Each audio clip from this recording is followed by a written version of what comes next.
The storm came in off the dune line at dusk the way they always did out at Velos Reach, and I was the only one fool enough to be standing outside the refueling bay when it hit. 11 years on this rock and I still hadn't learned. I ducked into the scrap shelter behind the depot, pulled my collar up against the grit, and waited it out.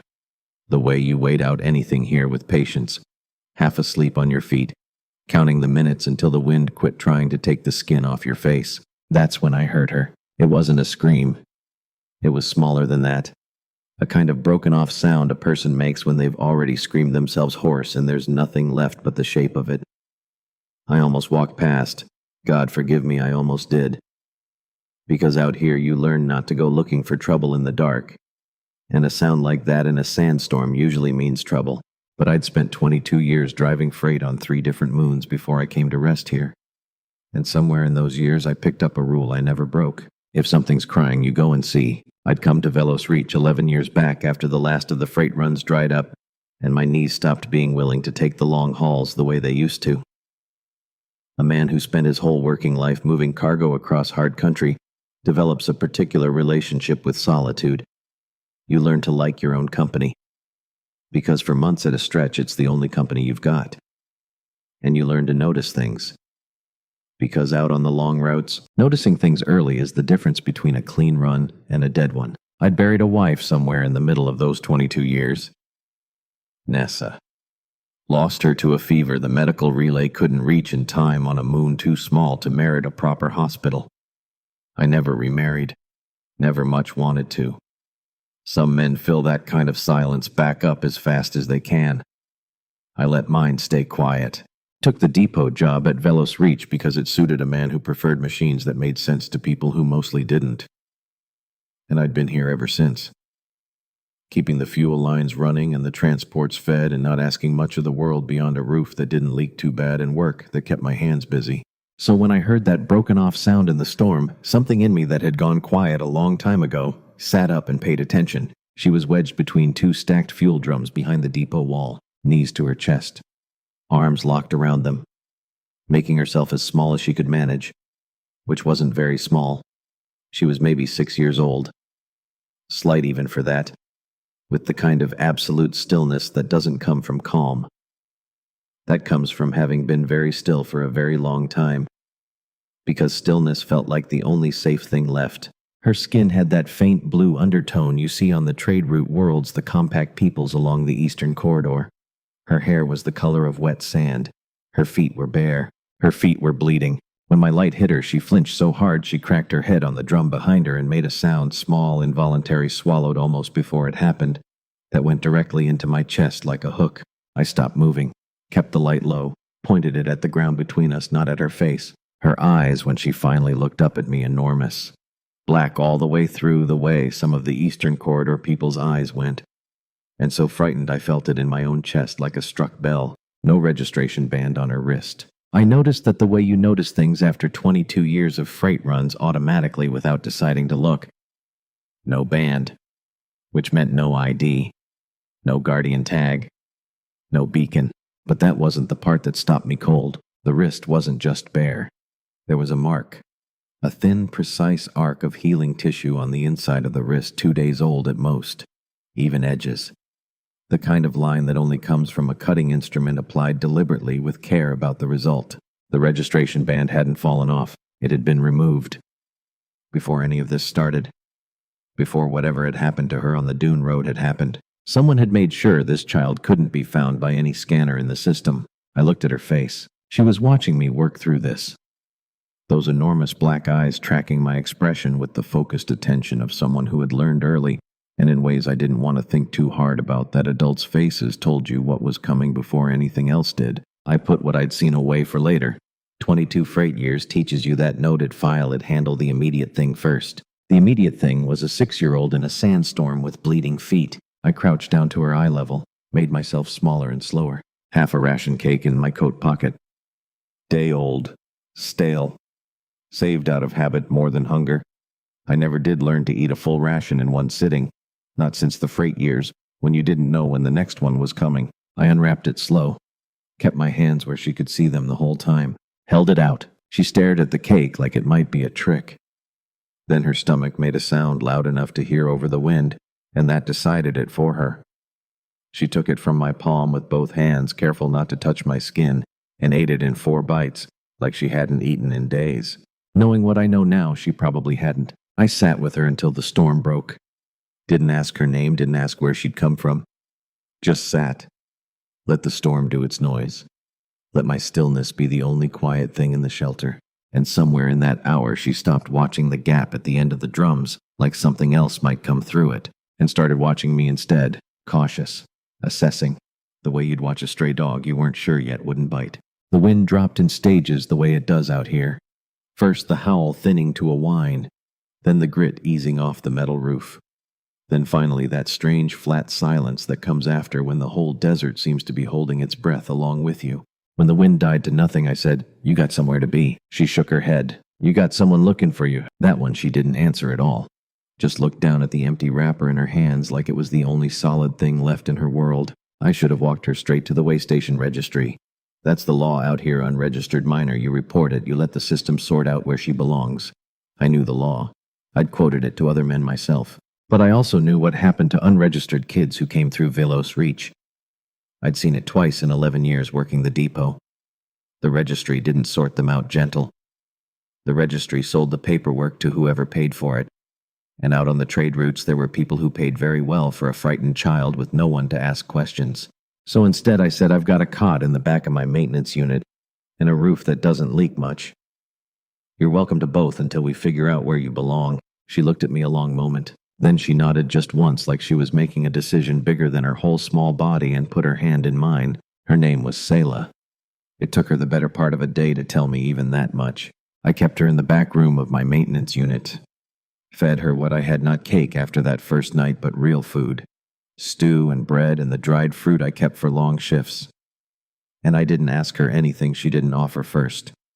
I'd learned that much about scared things in my years moving freight through rough territory. You don't pull answers.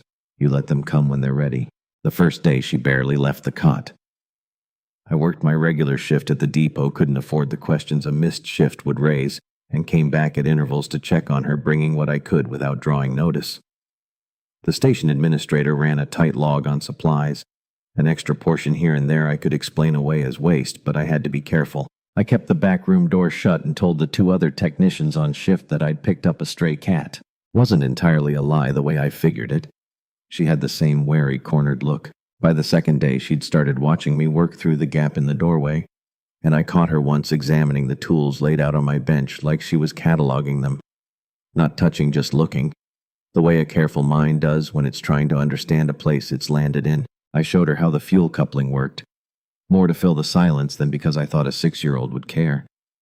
But she watched the whole demonstration with a focus that surprised me. Asked one short question.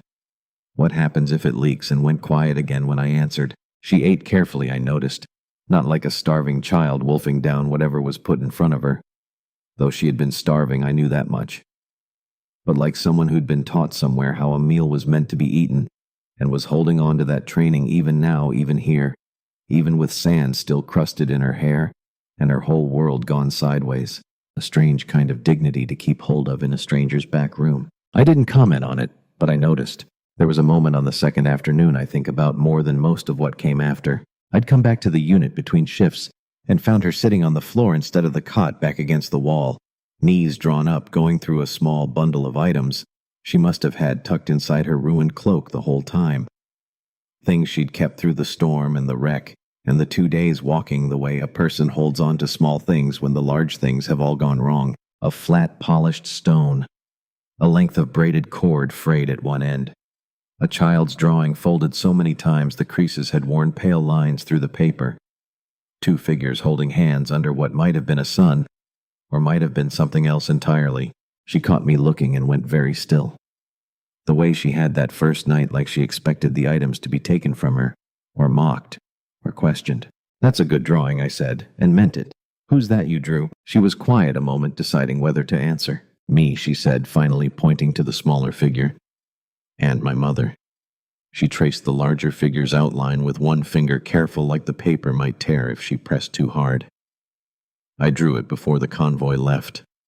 I wanted to bring something of her with me in case the journey was long. Seems like a good thing to carry, I said. Everyone else who came with us carried weapons, she said, or food or maps or things that mattered for the journey. I carried a drawing and a rock and a piece of string. She looked up at me, something searching in it like she was testing whether I'd think less of her for it. I know it isn't useful. I sat down on the floor across from her. Wasn't easy on a body my age, but it seemed like the right distance to close. I drove freight for 22 years, I told her. You know what I kept in my cab the whole time, every run, every moon? A photograph of my wife. Not useful. Didn't fix an engine. Didn't navigate a storm. Didn't do one practical thing the whole 22 years. But I'd have sooner lost the cargo than lost that photograph. I nodded at her bundle. Some things you carry because they're useful. Some things you carry because they remind you who you are. Both kinds matter. Don't let anybody tell you different. She considered that for a long moment, weighing it with a gravity that didn't belong on a face that young. Then she carefully refolded the drawing along its worn creases and tucked it back inside what remained of her cloak against her chest, the way you'd keep something close to a heartbeat. Kale, she said. First time she'd used my name since I'd told it to her. Yes, I said. Were you scared when you found me? No, I said. Wasn't scared. Sad maybe hearing you cry like that, but not scared. Why not? You didn't know what I was. Didn't need to know what you were, I said. Knew you were crying. That was enough to go on. She didn't say anything else for a while after that. Just sat with her knees drawn up, watching the light change through the gap under the door as the second day wore toward evening. But something had eased in her posture that hadn't been there before. Not all the way to comfortable. Not yet. But closer to it than she'd been since I'd found her. I let her sit with it. Some things don't need filling with words. Some things just need a quiet room and a little time. That evening, after I'd finished the last of my shift checks and come back to find her asleep on the cot for the first time, without the restless half-waking she'd done the first night, I sat a while at my bench, doing nothing in particular, just keeping watch, the way you do over something fragile that's finally found a moment's peace. I thought about the convoy somewhere out there, scattered or regrouped or searching, and I thought about whatever woman was at the head of it, and I wondered what kind of mother raises a child who carries a drawing instead of a weapon and still calls it nothing useful, like usefulness was the measure she'd been taught to value over everything else. I didn't like that thought much. Made me wonder what kind of court a child learns that lesson in, but that wasn't my business to wonder about, not really. And I let the thought go the way I'd learned to let most things go out here on the edge of everything. Turned it over once, set it down, and went back to the part that was actually mine to handle, which was making sure a frightened kid had a warm place to sleep until somebody came looking for her properly.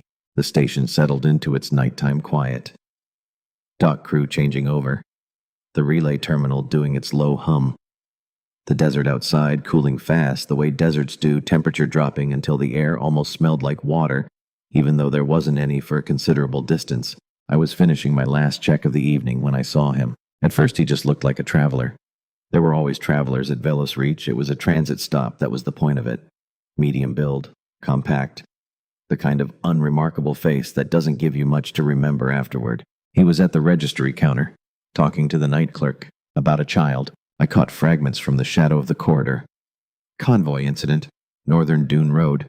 Young, blue-gray complexion, no registration band. I stayed where I was, and I listened to the way he asked, because there are two ways a person asks about a missing child. There's the way that shakes, the way that keeps catching on itself because the person asking is terrified of the answer and can't hide it, and doesn't want to hide it. They want you to understand that this specific child matters. Please, has anyone seen her? And then there's the other way. Calm. Methodical. The kind of calm that comes not from relief, but from practice. He wasn't afraid of the answer. He was collecting information, confirming something he already suspected. 22 years of freight runs through rough country teaches you to read the difference between a man in genuine distress and a man doing a job. He asked, is the child still at this station? Not, is she all right? Not, has anyone found her? Still at this station. Like he already knew she was here. Like the only remaining question was whether she'd moved. I didn't breathe too loudly. Watched the night clerk check the log, shake his head. Nothing registered. Nothing filed, and watched the man nod once slowly with the patience of someone who had expected exactly that answer. He turned to go, paused, scanned the corridor, didn't see me, walked out, I stood in the shadow for a long time after the sound of his footsteps faded. My hands had gone still. The freight run stillness, the kind that comes when something needs precise handling, and you can't afford interference from any other part of yourself. She wasn't lost, I thought. The words came slowly, one at a time. She wasn't a child who fell behind in a storm. Someone cut that registration band before the convoy ever hit the dune road. Someone made sure she couldn't be found by any scanner. And this man knew she was at Velos Reach before I had filed any report. Before I had told a single person she existed. She wasn't lost. She was hiding, and something had tracked her here. I went back to my unit, stood outside the back room door and listened, even breathing through the panel, asleep. I put my hand flat against the door, not opening it, just there. All right, I thought. All right. I didn't know the full shape of what I'd stepped into yet. Didn't know all the names or the stakes or the size of it. But I knew one thing with the same certainty I'd known 100 things on the freight runs, the bone knowledge of a man who has spent a long life noticing things early. She needed someone to stay, so I was going to stay. I didn't sleep much that night. Sat at my bench in the dark, keeping watch the way you keep watch over something fragile that's finally found a moment's peace. Thought about the man at the registry counter. Turned it over the way you turn over a bad equipment reading. He knew she was here before I filed anything. The trail from the convoy wreck to Velos Reach was 2 days cold and half buried by a sandstorm. You don't follow a trail that cold without information the trail itself can't give you, which meant someone had told him. Someone here, at Velos Reach. I sat with that until the 4th hour. Then I slept 2 hours, which was what I had. Morning came. I spent the first part of my shift doing exactly what I would have done on any other day. Fuel line pressure checks, maintenance log updates, morning rounds on the equipment, the ordinary continuous maintenance work of a depot that never entirely stops needing attention. And between the ordinary things I asked questions, casually, the freight runway. In the course of regular conversation in the way that doesn't announce itself, I asked Hennis, the morning dock hand, who collected other people's business, the way some people collected spare parts about the ships that had come in during the storm window. 3 ships, all registered, all filing routine codes, except one had filed a private transit code, legal, also the transit equivalent of don't look, don't log, don't ask questions. Most people who filed private codes were simply wealthy and private. Some were something else. I asked which berth. Hennis told me, gave me a look that said he was filing this conversation for later use. Found the berth. Empty. Departure log 2 hours before first light. Come in. Check. Leave before the station fully woke. Clean and practiced. He didn't find what he came for, I thought. And then, that doesn't mean he stopped looking. I went back to check on Selah between my morning rounds and the midday equipment work. She was awake, sitting cross-legged on the cot. She'd folded the blanket into a precise rectangle and placed it at the foot of the bed. She'd also, and I noticed this without saying anything, rearranged the small storage cabinet near the door so it opened without the squeak it had before. She was 6 years old, and she had spent part of her night improving the acoustics of her hiding place. What kind of life teaches a 6-year-old to think about exit sounds? I set food on the table. Real food drawn from the station kitchen with a story about a colleague on sick rest that wasn't entirely untrue. She looked at the food, then at me. You didn't eat, she said. I ate earlier. No, you didn't. She said it as simple fact. Your hands aren't steady enough. I looked at my hands. She was right. I sat across from her and ate the portion I'd claimed was entirely for her. We ate in silence. Someone came looking for me last night, she said. Not a question, a statement. I set my fork down. What makes you say that? You're different this morning. She considered the word carefully. Careful. The way my mother's senior advisors looked when they arrived with news they were pretending not to have. Yes, I said. Someone was at the registry counter last night asking about a child from the northern convoy. She nodded once, slow, already knew. Did they find anything? Nothing filed, nothing defined officially. Are they gone? The ship is gone, I said. She heard it. The distinction. The small, precise tightening around her eyes. That's not the same thing, she said. No, I agreed. It isn't. I gave her work, not because I needed it done. Because 22 freight years teaches you that waiting is bearable when your hands have something. When your mind has a task to track besides the waiting itself. Checking coupling seals. Small ones, the kind that take careful fingers and specific attention. Simple enough to do. Precise enough to require focus. She took to it with the seriousness of someone who understood that small things done carefully mattered. And in that quiet, the particular quiet that settles when hands are occupied, and the pressure to speak is lifted. She started to talk, not in order, not all at once, in pieces. The sideways way of telling the things that sit deepest, not as declarations but as fragments scattered across time, testing the weight of each one before the next. She told me about her mother's coronation 6 years back, being too small to stand through the whole ceremony without being held, being passed from arm to arm of people in very formal clothing wanting to see her mother's face and kept being held the wrong direction. She told me about a tutor who taught her the old court forms of address before she could properly read, who had said she quoted it precisely the way children quote things that landed differently than the adult had expected. A person who knows how to speak to anyone will never truly be lost. She told me about the convoy, not directly, the transport rolling, the sound she flinched even saying it, just the shape of the memory catching in her body, a grinding shriek of metal. She said she still heard when wind gusted hard against the depot siding, crawling out through a buckled door because the proper one wouldn't open, getting her feet under her on the open dune road and finding nothing. Convoy gone. Desert in every direction. They didn't leave me on purpose, she said quietly, not looking up from the coupling in her hands.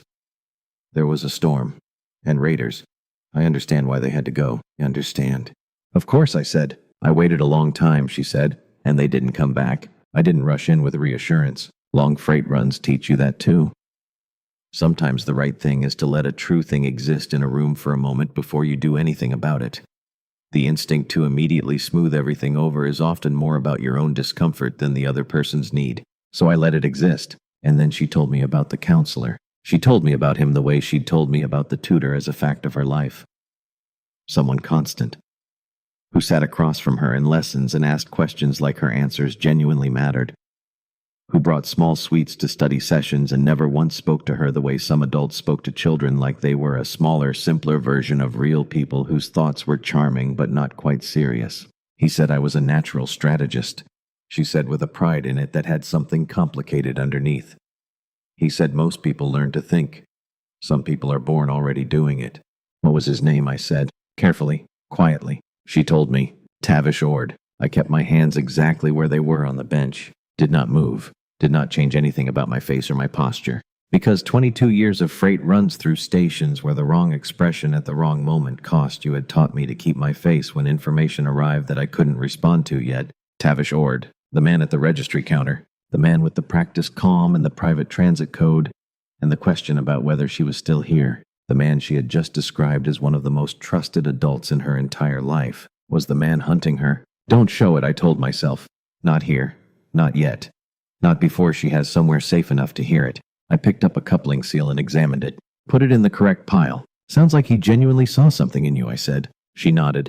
Went back to work, and I worked alongside her with that piece of information sitting in my chest like a stone dropped into still water, turning over the question of when you tell a child that the adult she trusted most outside her mother is the reason she's been running. Some truths need to be spoken. Some truths need the right moment first. By midday, I had enough of the picture. Convoy attacks aren't random. Armed escorts on specific routes on specific days, that's contract work. Contracts require inside information. Route timing, security configuration, the exact value of what's being moved. Ord had spent 8 years at the Sovereign's right hand. He knew everything. He knew that a 6-year-old separated from her convoy in a sandstorm had a 10% chance of reaching any station on foot. 90% chance gone, clean, no trail. Except she walked 2 days on bleeding feet and found my depot. And now Ord knew she'd survived and was somewhere near Velos Reach, patient and methodical, waiting to see if the soft approach, quiet questions, private transit code, no fuss resolve things before they became complicated. He's tidying, I thought, which was the most frightening thing about him. Administrator Breck Solis called me into his office mid-afternoon. I had been expecting something. Solis ran Velos Reach the way most administrators ran way stations on the edge of charted space, half bureaucrat, half opportunist, with an eye always on what a thing might be worth before he asked what a thing actually was. I'd known him 11 years without ever liking him much. He ran a tight ship in the ways that benefited him, and a loose one in the ways that benefited him more. He looked at me across his desk for a long moment before he spoke. Someone's been asking about found property, he said. From the Northern Convoy incident. I heard there was an incident, I said. Don't do that, he said. You know what I'm saying. I let the silence hold. They're offering real money, he said. For information about unregistered cargo that separated from the convoy during the storm window. Unregistered cargo. I kept my face exactly where it was. That's a particular way to describe a missing child, I said. Something moved across his expression. Quick. Hard to read fully. I haven't done anything, he said. I want that understood. I'm telling you first. Why are you telling me first? He looked at me. Because you've been checking that back room every hour since the night of the storm, he said. 11 years I've been at this station. I know what a man looks like when he's keeping something he thinks is justified. 11 years. He'd seen more children pass through Velos Reach without papers than I had. He'd watched what happened to them in the registry. He knew exactly what the system did with a frightened child who couldn't be traced. He was telling me he hadn't acted yet, which was not the same as saying he wouldn't. How long do I have? I said. He didn't pretend the question needed clarification. Morning, he said.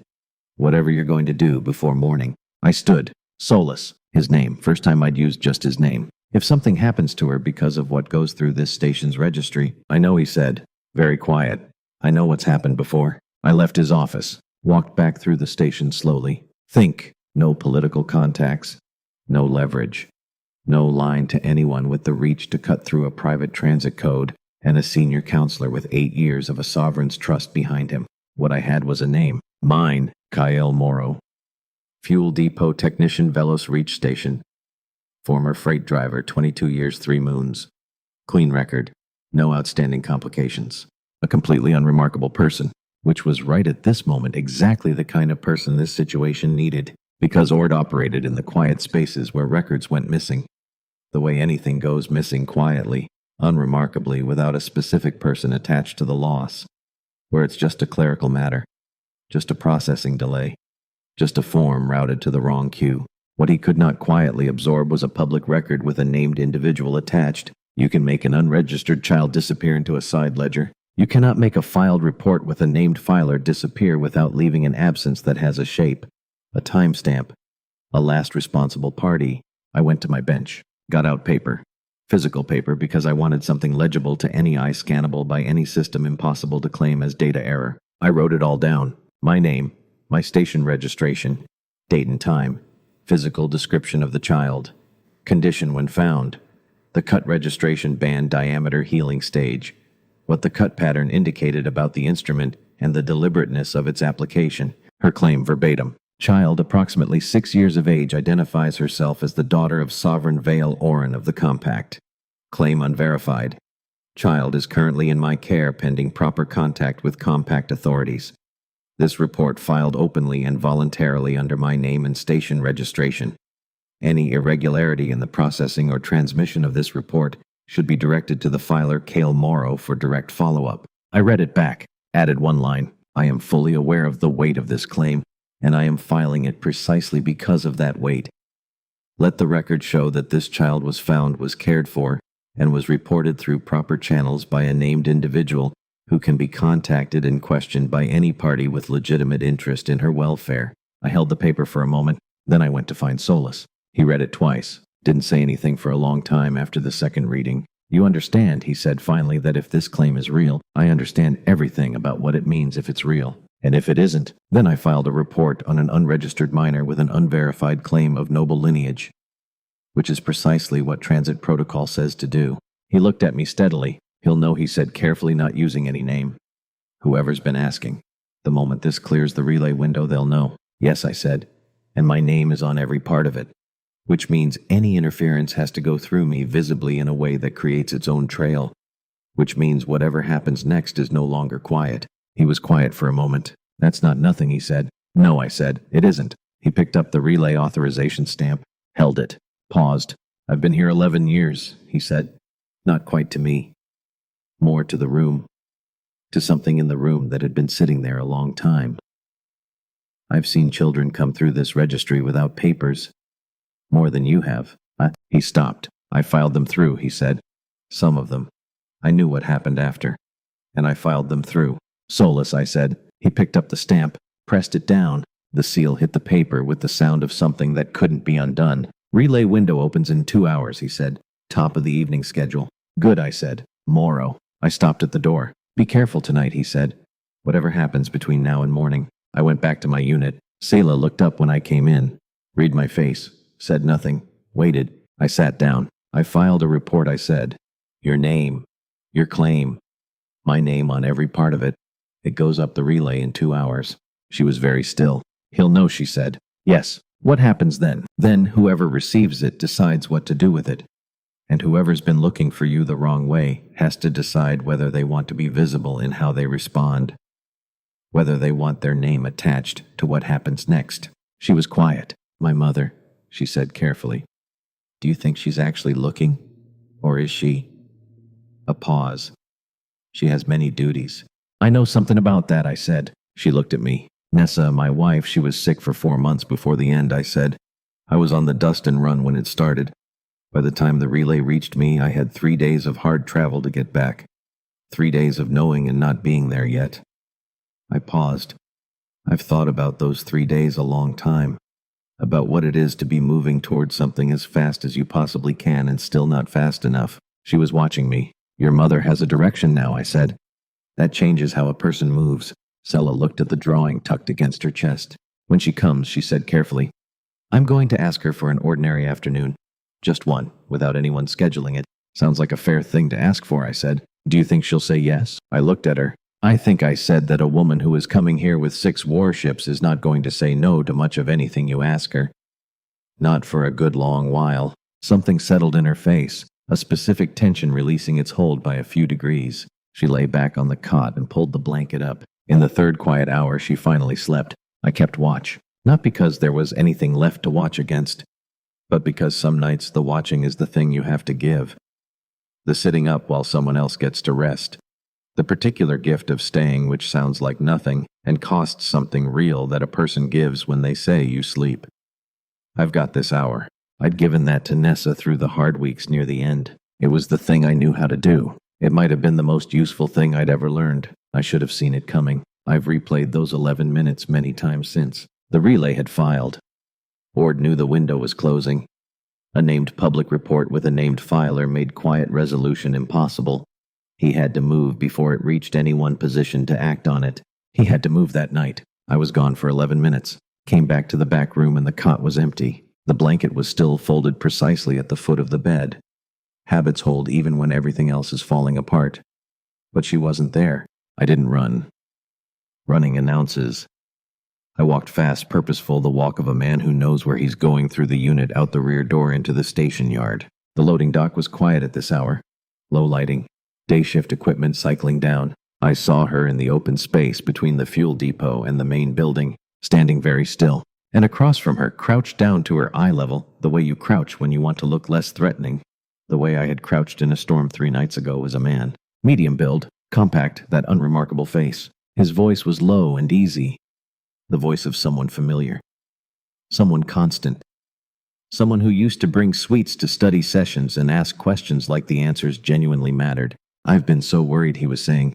Your mother sent me. Let's go home now. Sella was looking at him. I couldn't see her face from where I was. Move, I thought, right now. I walked across the yard. Not running. Not yet. Because a man running toward this situation changes what it is in ways I couldn't afford. Ord heard me coming. Looked up. His eyes moved from me to Sella and back, running the calculation. What he could do here. What it would cost, whether the filed report made any of the available options viable anymore. But I was watching Sella. She'd heard me, turned, and she wasn't moving toward him. She was standing completely still, watching me walk toward her with the expression of someone who has already made a decision quietly in the space between one breath and the next, and is waiting to see if the world will honor it. 6 years old, with every institutional, historical, emotional, familiar reason to go with the man who knew her name and her face and her mother's face. Waiting for me. I reached her, stood beside her, put my hand on her shoulder, not gripping, not holding, just here. I'm here. She leaned into it. Just slightly, just enough. Ord straightened slowly. He looked at me with the professional patience of a man who has dealt with obstacles before and is assessing this particular one. You don't understand what you've stepped into, he said. She needed someone to stay, I said. That was all I knew. That was enough. He held my eyes for 3 seconds. I let him hold them. I was 61 years old with one trick shoulder and no weapons. If he'd decided physical action was the answer, there wasn't much I could do about that. We both understood it, but the report was filed. My name was attached. Any action he took now would be traceable, would have a name on it. would not be quiet anymore. He turned and walked away without another word. Clean exit. Professional to the last. I stood in the dock after he was gone. Sella's hand found mine from the side. Small fingers, not grabbing, choosing. He lied, she said. Yes, he said my mother sent him. I know. She didn't. No, I said, she didn't. We stood in the low dock light. Is he going to come back, she asked. Not tonight, I said, not this way. But the ships will come, real ones. You filed the report. Yes. How long? Don't know, I said. A day, maybe less. She nodded, filing it. Then she looked up at me, and for the first time since I'd found her in the storm, she wasn't calculating. Wasn't assessing or cataloging or holding herself in careful assembly against the next thing. Just looked at me, like a child who was very tired, and had for this one moment put the tiredness down somewhere outside herself. Can we go back inside, she said. Yes, I said. Let's go back inside. And we walked back through the loading dock together. Her hand in mine. The relay somewhere above us moving through the dark between stars, carrying a name and a claim and a truth toward whatever was coming. We went back inside. That's what you do. You don't stand in the loading dock examining the size of what just happened. You go back inside. You close the door. You do the next thing. 22 years of next things. Back room, door locked. Both bolts. I checked them twice. She sat on the edge of the cot. I pulled the spare stool close. He was going to take me, she said.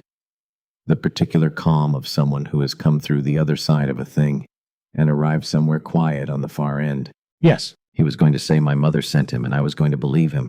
A pause. I almost did. But you didn't. She looked at her hands. I heard your footsteps, she said. And I knew. Knew what? She thought about it. Knew which footsteps to wait for, she said finally. I didn't say anything to that. What do you say to a 6-year-old who tells you that in 3 days you became the sound she trusted? That the rhythm of a man's feet on a floor can become the thing she turns toward in the dark? I just sat with her, which was by this point the answer I kept arriving at for most things. The night was long in the particular way nights are long after the dangerous part has passed, and what remains is the waiting. The suspended hours between a thing that happened and a thing that's coming. She didn't sleep for a while. Neither did I. Around the second hour, she started asking me real questions. Not the careful testing ones from the first 2 days. Real ones. What was her name, she said. Whose name? Your wife. I put down the maintenance log I wasn't really reading. Nessa, I said. She tried the name quietly, deciding if it fit. How did she die? Fever, I said. On a moon too small to have a proper hospital. The relay couldn't reach us in time. She was quiet. Were you there? I was on a run, I said. 3 days out when the relay caught me. Turned around and drove back as fast as I could. Were you scared? Every hour of those 3 days, I said. But you came back. Soon as I could. Wasn't soon enough. But I came. She was quiet for a long time after that. I think she said finally that my mother loves the compact more than she loves me sometimes. Not because it's true, she added quickly, but because a sovereign's days are so full of the compact's business that there's rarely room left for an ordinary afternoon. The kind other children have with their parents without anyone scheduling it. I didn't try to fix that worry for her. Wasn't mine to fix. And a stranger's reassurance wouldn't carry much weight against 6 years of a child's accumulated observation. I just listened. I think she said eventually, looking at the coupling seal still in her hands, that when she finds me, I'm going to ask her for an ordinary afternoon. Just one. Without anyone scheduling it. Sounds like a fair thing to ask for, I said. Do you think she'll say yes? I looked at her. This strange, careful, dignified, exhausted girl who had walked 2 days on bleeding feet and sorted coupling seals with the focus of a seasoned mechanic, and kept a drawing folded in her cloak like a compass pointing toward the one thing she needed most. I think I said that a woman who arrives with 6 warships is not going to say no to much of anything you ask her. Not for a good long while. Something settled in her face. She lay back, and somewhere in the third quiet hour she slept. I kept watch. The sitting up while someone else gets to rest. The specific, unspectacular work of staying when staying is the only useful thing. I'd given that to Nessa, given it to freight crews after bad runs, to young dock workers far from anything familiar. It was the thing I knew how to do. It might have been the most important thing I'd ever learned. The engines came in the third hour of the following afternoon. I heard them from inside the unit, that quality of quiet that costs money to build. The smooth certainty of ships that weren't carrying freight. 6 of them. I put down the maintenance log. The dock crew had already stopped. Every person in visible range had turned toward the sound. That animal instinct, something significant is arriving, orient toward it, figure out what it means. Low and fast. Dark halls. Clean lines. No merchant markings. No transit codes. The unmistakable weight of an honor guard that had come a long way with serious intent. I went to the back room. Sella was already on her feet at the door gap listening. She turned when I came in. Her face was doing 3 things at once that I'd learned over 3 days to read. Hope. Terror of hoping wrongly. The specific bracing of someone who wants something so much that trusting it feels like the most dangerous possible thing. It's them, she said. Yes, I said. Will you come with me? Yes, let's go. The lead ship set down in the main loading yard. Grit scattering wide. Engines cycling down with that expensive quiet. The whole station holding still. The ramp came down before the engines had finished. The woman who came down it did not run. I want that understood, because it says something true about her. She walked fast. Controlled. Every line of her body held together by something that had been working very hard for a very long time. Tall in fitted armor, hair pulled back. The look of someone who had stopped caring about appearances some hours ago and had been caring about exactly one thing since. And her eyes, Sella's eyes, the same black, the same depth. Red at the edges the way eyes go when someone has been running on too little sleep and a particular kind of fear that doesn't let go. She hit the bottom of the ramp and she was already looking, scanning, the whole yard in one sweep. And then she found her. Sella, her voice broke on it. Not gradually. Completely.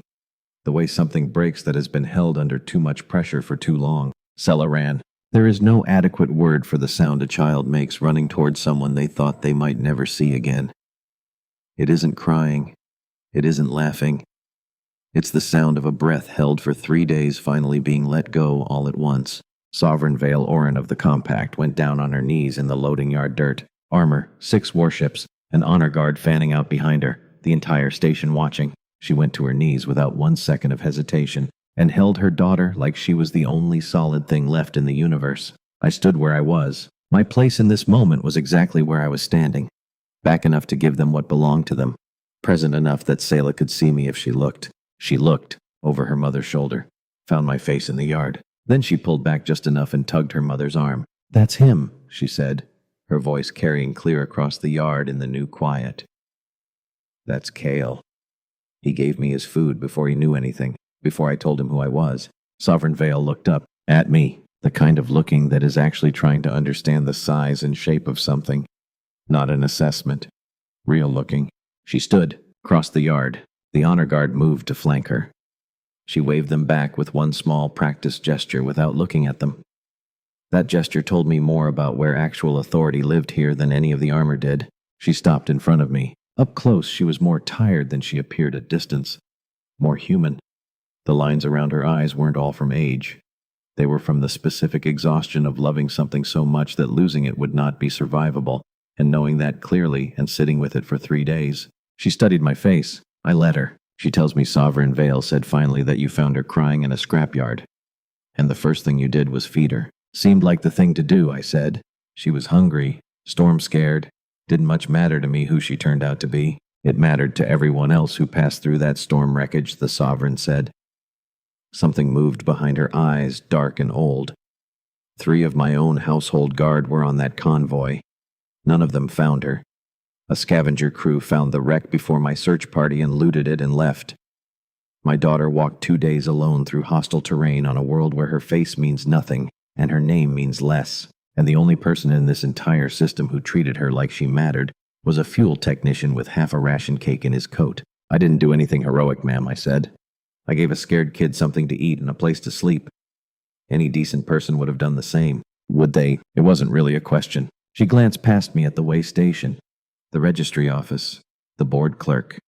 Solus hovering at the edge of the yard, smoothing his coat, already composing whatever account he thought might salvage his position, and something in her face told me she understood exactly how rare what I'd done actually was. Out here on the edge of everything where children without papers were a commodity more often than a concern, I have spent 11 years on a throne learning precisely how few people do the same, Mr. Morrow. That is rather the point. I didn't know what to say to that. I'm not a man who's good with royalty. Never had occasion to be. I stood there in my work coat with sand still in my collar and felt about as out of place as a man can feel. She studied me a moment longer and I had the sense she was deciding something, not about whether to trust my account. About how much of herself to allow into the open in front of an entire way station full of witnesses. Whatever the calculation, she let it go in my favor. My household guards searched the wreck site for 6 hours before the storm forced us back, she said. We searched the trade routes north and south of it for another full day. I had begun to plan for the possibility I would not find her at all, Mr. Morrow, and I want you to understand precisely what that means, because I do not think you do. I have buried a husband. I know intimately the shape of a loss that does not arrive with warning. I was 3 hours from ordering a search pattern that assumed she was already dead when the relay carried word of a filed report from a way station technician who had reported an unregistered minor with an unverified claim to royal lineage. Her voice didn't break on any of it, but I could hear what the steadiness was costing her. Do you understand what an unverified claim usually means out here? It means a clerk somewhere decides it isn't worth the paperwork to chase. It means the report sits in a queue behind 11 other unverified claims until somebody gets around to it, or nobody ever does. You went over that clerk's head. You attached your own name to a claim you yourself doubted because you understood that doubt was not a good enough reason to risk losing her in a system. I didn't think about it that hard, ma'am, I said honestly. I just didn't like the idea of her paperwork going missing on somebody's desk. That is precisely my point, she said. You did not think about it hard. It was simply obvious to you. That is the rarest thing I have encountered in 11 years of rule. And I have encountered a great many people who think very hard indeed about every gesture of kindness before they decide whether it serves them. Selah tugged her mother's sleeve. Can he keep it? She asked. She was holding something out the battered fuel seal from my bench, the one I'd used to show her how the coupling system worked on that second afternoon.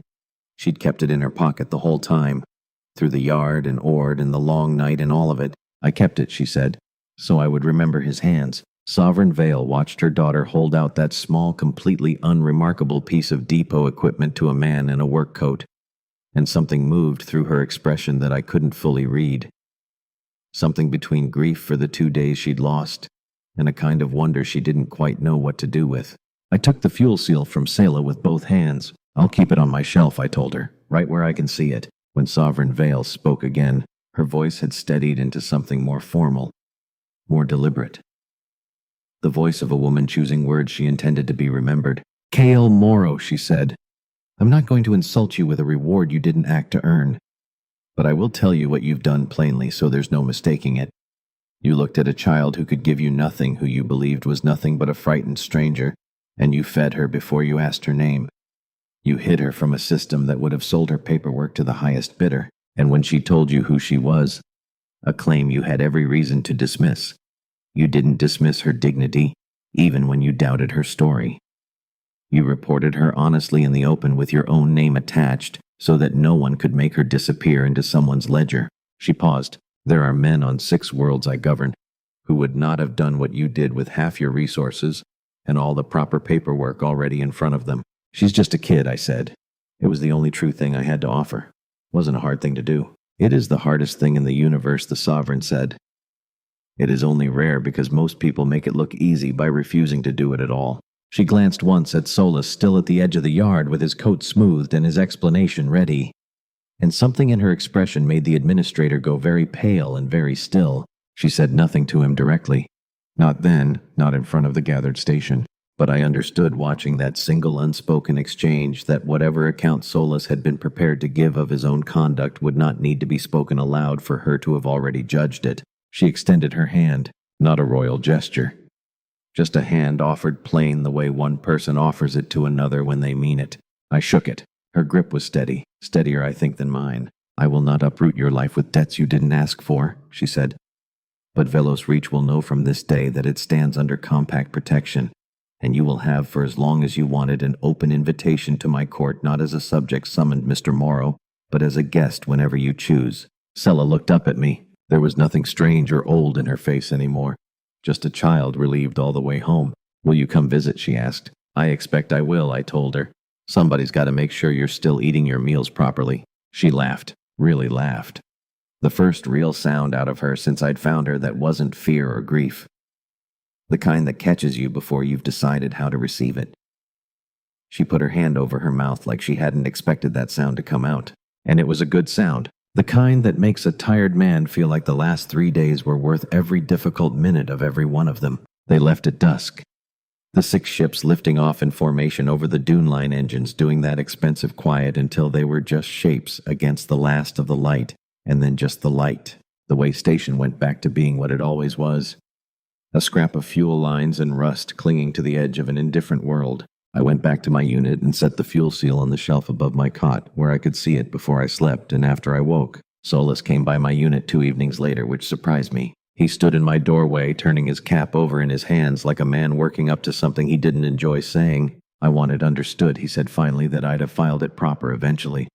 Once I'd verified the claim. Sure, I said. Because there wasn't much profit in arguing with him about it. And because some part of me suspected he half believed it himself by then, the way people do when they've had a few days to rewrite a story in their own favor. The compact sent word, he said. Protection status, like she said. Trade tariffs waived on this route for the next standard year. Whole station benefits. He paused. On account of you. On account of a kid getting fed, I said. Wasn't a policy decision, Solus. Wasn't even a decision much. Just seemed like the thing to do. He looked at me a long moment, like he was trying to work out whether a man could really be as plain as I was making myself sound, or whether there was some angle underneath it he hadn't found yet. I don't think he ever found one, because there wasn't one to find. He left without saying much else. And the way station administration ran a little more carefully after that, at least as far as I could tell. Maybe it was the protection status. Maybe it was just a man who'd come close to filing a child into a side ledger, getting a good hard look at what that almost cost him. I never did find out exactly what made Sayla choose to tell me who she was instead of just waiting until the ships arrived. I think about it some nights. I think it was simpler than I make it out to be. I think she'd already decided somewhere in that scrap shelter with sand in her hair and a stranger's cake in her hands that I was a man worth trusting with the truth. And everything after that was just the universe catching up to a decision a frightened 6-year-old had already made quietly on her own before anyone with a crown ever got involved. A message came through the relay a month later, short and plain. No royal seal, no formal language. Just a child's handwriting, maybe dictated, maybe written herself in whatever alphabet they used at court. It said she was well. It said she'd told her mother about the fuel coupling demonstration, and her mother had laughed the real kind, the kind that surprised even the person doing it. It said at the very end that the invitation still stood whenever I wanted it. I haven't gone yet, not because I don't mean to, because some things are better held at the right distance for a while. Kept the way you'd keep a good thing on a high shelf instead of using it up too fast. I expect I'll make the trip eventually. I expect when I do, there'll be a small girl waiting at the bottom of some grand ramp who still remembers exactly what a stale ration cake tasted like 2 days into the worst week of her life, handed over by a stranger who didn't ask her name first. I keep the fuel seal on the shelf still. Some men keep medals. I keep a dented piece of depot equipment that once passed between 2 pairs of hands in a back room on the edge of everything, because it reminds me of the only thing I think I actually got right in a long, ordinary life. That when something's crying, you go and see, and you don't ask what it's worth before you decide it matters.